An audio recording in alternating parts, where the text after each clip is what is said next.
சுவாதி கொலை வழக்குல கைதாகி இருக்கிற ராம்குமார் தற்கொலைக்கு முயன்றிருக்கிற நிலையில அவருக்கு அளிக்கப்பட்டு வரும் சிகிச்சை குறித்த விவரங்களை எமது செய்தியாளர் ராமசுந்தரத்திடம் கேட்கலாம். ராமசுந்தரம், போலீசார் பிடித்த போது ராம்குமார் தன்னுடைய கழுத்தை கத்தியால் அறுத்து கொண்டதாக சொன்னீங்க. அவருடைய நிலை பற்றி சொல்லுங்க. அவருக்கு அளிக்கப்பட்டு வரும் சிகிச்சை இப்போ எப்படி இருக்கு? அதாவது நேற்று இரவு காவல்துறையினர் கைது செய்யும் போது அவர் பயந்த நிலையில கையில் இருந்த ஒரு பயன்படுத்தப்பட்ட ஒரு கத்தியை வைத்து கழுத்தை அறுத்துக் கொண்டிருந்தார். அந்த கழுத்தில் அறுத்துக் கொண்ட கத்தி 6 சென்டிமீட்டர் அகலத்திற்கு கழுத்தில் பதிந்திருந்தது. அதுக்காக முதற்கட்ட சிகிச்சைக்காக செங்கோட்டையில் உள்ள தனியார் மருத்துவமனைக்கு அவர் செல்ல அனுமதிக்கப்பட்டு முதற்கட்ட சிகிச்சை அளிக்கப்பட்டது. பின்னர் தென்காசி அரசு மருத்துவமனையில் அவருக்கு சிகிச்சை அளிக்கப்பட்டு வந்த நிலையில மேல் சிகிச்சைக்காக நெல்லை அரசு மருத்துவமனையில் சரியாக இரவு 12:45 மணி அளவில் அனுமதிக்கப்பட்டார். அங்கு அவருக்கு தீவிர சிகிச்சை பிரிவில் தீவிரமாக சிகிச்சை நடந்து வந்தது. அந்த 6 சென்டிமீட்டர் அளவுக்கு கழுத்தில் கத்தி பாய்ந்ததை அடுத்து அறுவை சிகிச்சைக்காக அவர் அறுவை சிகிச்சை அறைக்கு சரியாக 1:30 மணி அளவில் கொண்டு செல்லப்பட்டார். தொடர்ந்து 4 மணி நேரம் அவருக்கு அறுவை சிகிச்சை நடந்து கழுத்தில் ஒரு 19 தையல்கள் பதியப்பட்டுள்ளது. அந்த 19 தையல்கள் போடப்பட்டதனால அவர் அனஸ்தீசியா கொடுக்கப்பட்டு மயக்க நிலையில் இருந்தார். சரியாக ஒரு 5:30 மணி அளவில் அவர் மயக்கம் தெளிந்ததை அடுத்து அவர் பொது அறுவை சிகிச்சை பிரிவுக்கு மாற்றப்பட்டுள்ளார். தற்பொழுது பொது அறுவை சிகிச்சை பிரிவுக்கு மாற்றப்பட்டுள்ளார்.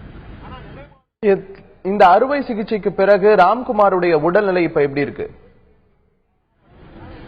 அந்த அறுவை சிகிச்சையானது நிறைவு பெற்று அவர் அனஸ்தீசியா கொடுக்கப்பட்டதுனால மயக்கமான நிலையில பொது அறுவை சிகிச்சை பிரிவுக்கு மாற்றப்பட்டார். இப்பொழுது அனஸ்தீசியா கொடுத்தது இப்ப தற்பொழுது குறைந்துள்ளதாக அந்த காது மூக்கு தொண்டை நிபுணர்கள் வட்டாரத்தில் தெரிவிக்கப்படுகிறது. அனஸ்தீசியா கொடுத்த அந்த இது குறைய அவர் ஒவ்வொரு தகவல்களாக காவல்துறையினரிடம் தெரிவிப்பார் எனவும் அந்த தகவல்கள் தெரிவிக்கப்படுகிறது. அந்த மருத்துவ சிகிச்சை தற்பொழுது பூர்ணமாக நிறைவு பெற்ற பிறகு இப்போது தனி அறையில அவருக்கு அந்த மருத்துவமானது கொடுக்கப்பட்டு வருகிறது. தற்போது ராம்குமார் காவல்துறையினரிடம் ஏதாவது தகவல் சொல்லியிருக்காரா? வாக்குமூலங்கள் கொடுத்திருக்காரா? இது குறித்த தகவல் இருக்கா ராமசுந்தரம்? அதாவது கழுத்தில் 19 தையல்கள் போடப்பட்டுள்ளதால் அவரால் எந்த ஒரு வார்த்தையும் தற்பொழுது பேச முடியவில்லை என்று ஒரு சிலர் ஒரு சில வட்டாரங்கள் தெரிவிக்கிறது. ஆனால் தற்பொழுது காவல்துறையிடம் கொலை செய்தது நான் தான் என்று ஒத்துக்கொண்டதாகவும் ஒரு சில வட்டாரங்கள் தெரிவிக்கிறது. ஆனால் இதுவரைக்கும் எந்த ஒரு தகவல்களும் ஊர்ஜிதப்படுத்தப்பட்ட தகவல்களாக இதுவரை எதுவுமே தெரிவிக்கப்படவில்லை. ராமசுந்தரம், தொடர்ந்து ராம்குமாருக்கு மருத்துவமனையில எத்தனை நாட்கள் சிகிச்சை அளிக்கப்பட இருக்கு? மருத்துவர்கள் இது குறித்து என்ன சொல்றாங்க? ராமசுந்தரம்,